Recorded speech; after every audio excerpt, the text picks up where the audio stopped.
Assalamualaikum warahmatullahi wabarakatuh. Kisah sahabat Rasulullah Shallallahu Alaihi Wasallam, Ikrimah bin Abu Jahal radhiyallahu anhu. Siapa di antara kita yang tidak mengenal Abu Jahal Amr bin Hisham? Dia diangkat menjadi kepala suku oleh kaumnya dalam usia yang masih sangat belia. Memang pantas jika kita mengatakan bahwa Abu Jahal adalah pemimpin kaumnya. Dia dihormati, ditaati, memiliki pengaruh dan berwibawa. Namun dia lebih memilih gelapnya kekafiran daripada cahaya keimanan, sehingga laknat Allah lebih pantas daripada keridhoannya.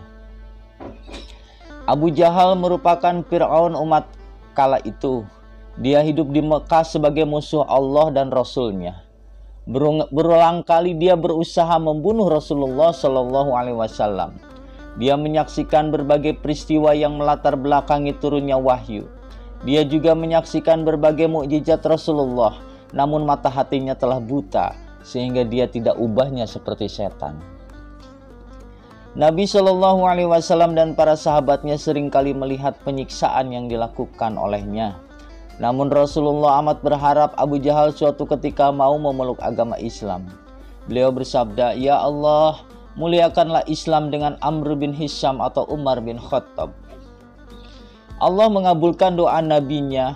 Allah memilih Umar bin Khattab yang merupakan sosok yang baik dan tidak memilih Abu Jahal karena dia sosok yang jahat. Sikap permusuhan Abu Jahal terus berlanjut.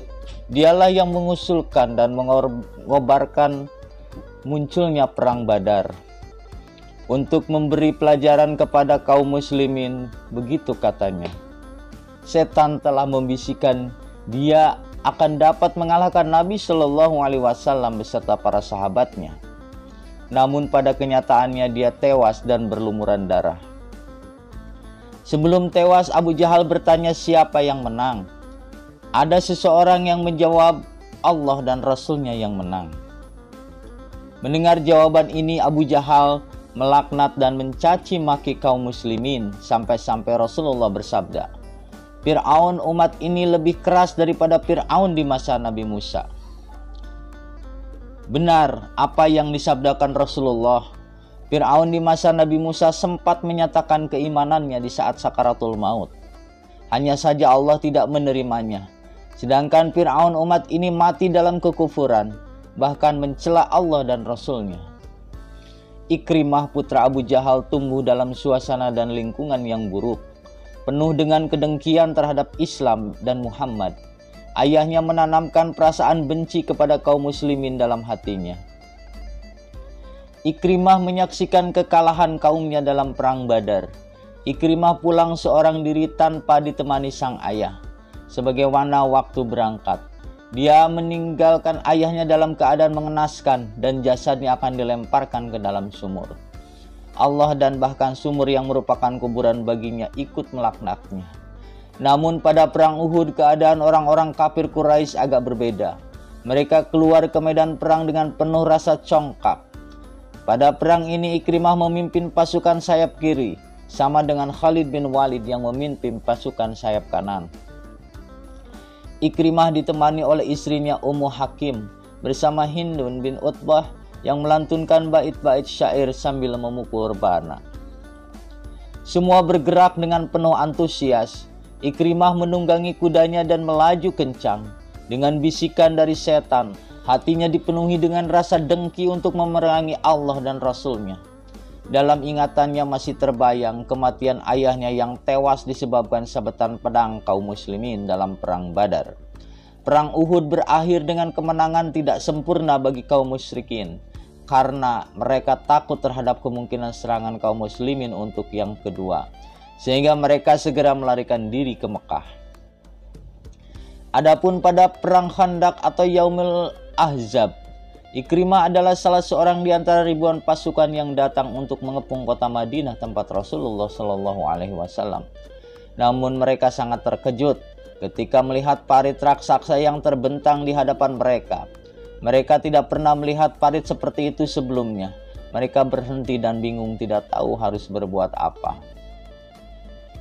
Pengepungan berlangsung lama dan Ikrimah tidak sabar lagi menunggu. Ia bersama Amr bin Wud menantang pasukan kaum muslimin untuk berduel. Ali radhiyallahu anhu keluar dan berhasil memenggal leher Amr bin Wud dan melemparkannya ke depan pasukan kaum musyrik. Melihat pemandangan itu, hati Ikrimah kecut dan lari seperti tikus ketakutan. Lari meninggalkan senjata dan perisainya. Lalu Ali memungutnya dan menyerahkannya kepada Rasulullah Shallallahu Alaihi Wasallam sebagai persembahan darinya. Allah mengagungkan Islam dan kaum muslimin dengan ditaklukkannya kota Mekah, walaupun masih ada serangan-serangan kecil dari orang-orang kafir. Ikrimah ditemani Safwan bin Umayyah dan Suhail bin Amru berusaha memberikan perlawanan kepada kaum muslimin. Mereka juga ditemani oleh seorang pria dari Bani Bakar bernama Hammas bin Qais. Ketika melihat Hammas bersiap-siap, istrinya berkata, "Wahai Hammas, apa yang akan engkau lakukan?" Ia menjawab, "Aku bersiap-siap menemui Muhammad dan para sahabatnya." Sang istri berkata, "Tidak, demi Allah, engkau tidak akan sabar menghadapi Muhammad dan para sahabatnya."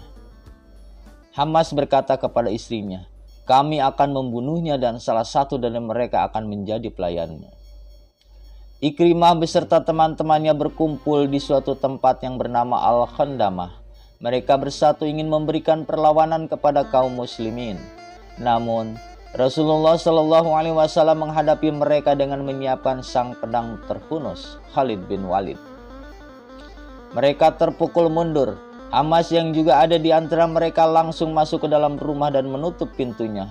Kemudian dia melantunkan syairnya, "Sekiranya engkau menyaksikan hari Khandamah, di mana Safwan dan Ikrimah kabur dan melarikan diri, kami dihadapkan dengan pedang kaum muslimin, pedang yang akan menebas setiap lengan dan kepala." Ikrimah kabur. Rasulullah Shallallahu Alaihi Wasallam menyatakan bahwa Ikrimah adalah buron yang harus dibunuh bersama 9 orang lainnya. Ketika Ikrimah mengetahui hal itu, ia memutuskan untuk melarikan diri ke daerah Yaman.